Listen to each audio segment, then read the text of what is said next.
So another mom who understands that kind of loss, the mother of murdered Hamas hostage Hersh Goldberg-Polin, says that she sounded like a wounded animal when she summoned the courage to go to call out to her son at the Gaza border from Israel when he was being held there. Rachel Goldberg-Polin tells the New York Post a cameraman who heard her burst into tears in front of her face. Here's that moment from August 2024.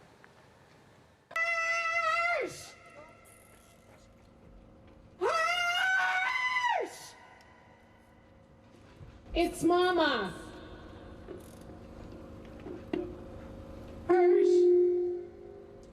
It's day 328. We are all here. The IDF says that troops found Hersh Goldberg-Polin's body 2 days after that. Investigators estimate that he was shot and killed by Hamas the same day that his mother was calling out to him. Rachel Goldberg-Polin has written a book with the beautiful title, When We See You Again. Rachel, thank you for being here today. And the book, which I have just begun to read, is so beautifully written. And as I said to you, I hope that your eloquence, and you were always such an eloquent advocate for the hostages and their families, that it helps other people who are suffering that kind of pain. Why did you write the book? Well, Martha, the truth is that I was buckling. My soul was buckling from the suffering of having this tragedy happen and the way to get it out, because I couldn't shoulder the weight, was through words. And the book is really packages of pain, and it is the answer to the very innocuous, fair question that people ask all the time to people who are bereaved, which is, how are you? And this book, for me, is my answer to how am I? You talk in the very beginning about how you and your husband, John, and your family, your two daughters and Hersh, had this beige life, just a normal life. And you said, you know, in your mind, you could see you and John just walking down the street in your normal life and getting hit by a massive truck that broke all of your bones. It's very descriptive and very, very poignant, Rachel. I mean, to be honest, I'm not unique. You just had the story of the family whose heart I go out, you know, my heart goes out to them. All of us suffer in our lives at some point with loss and grief and mourning and pain and suffering. That is part of the human enterprise, as well as blessings and beauty and joy. And how we integrate that is going to depend on how much we accept that this is the construct of what happens here. We're born and we have all these different experiences. And I feel very blessed that I had Hersh in my life for these 23 years that I had him. But there is this huge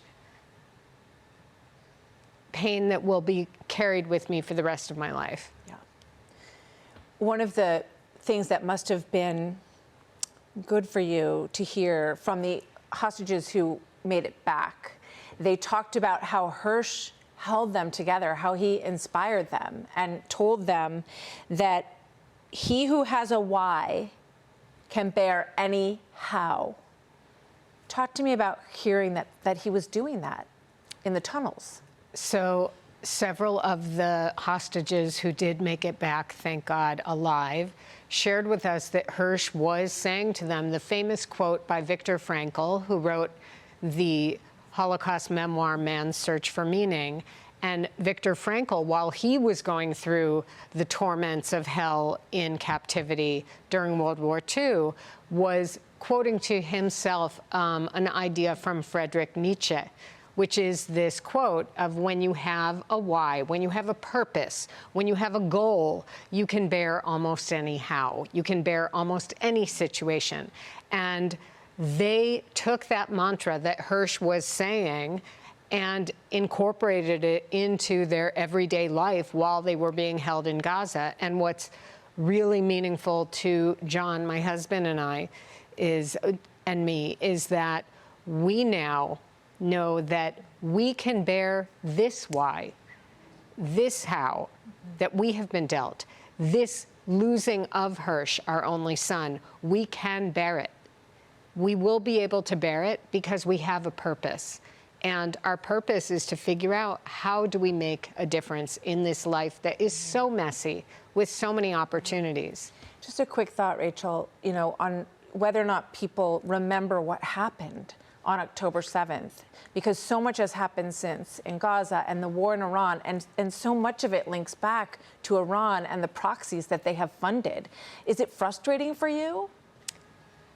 I think that, I'm not really someone who is a news junkie, and I think for my mental and psychological and emotional health, to distance myself from it. But you're absolutely right that so much is still the same. This all began because of Iran's proxies that are throughout the neck of the woods where Jerusalem is, and that's where we live. And it is troubling that 2.5 years in, those proxies are still alive and well. Yeah. Well, it really hasn't been that long.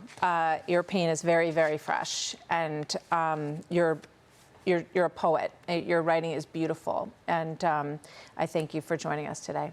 Thank you for having Rachel. me. Thank you. So, a quick break, and we will be right back.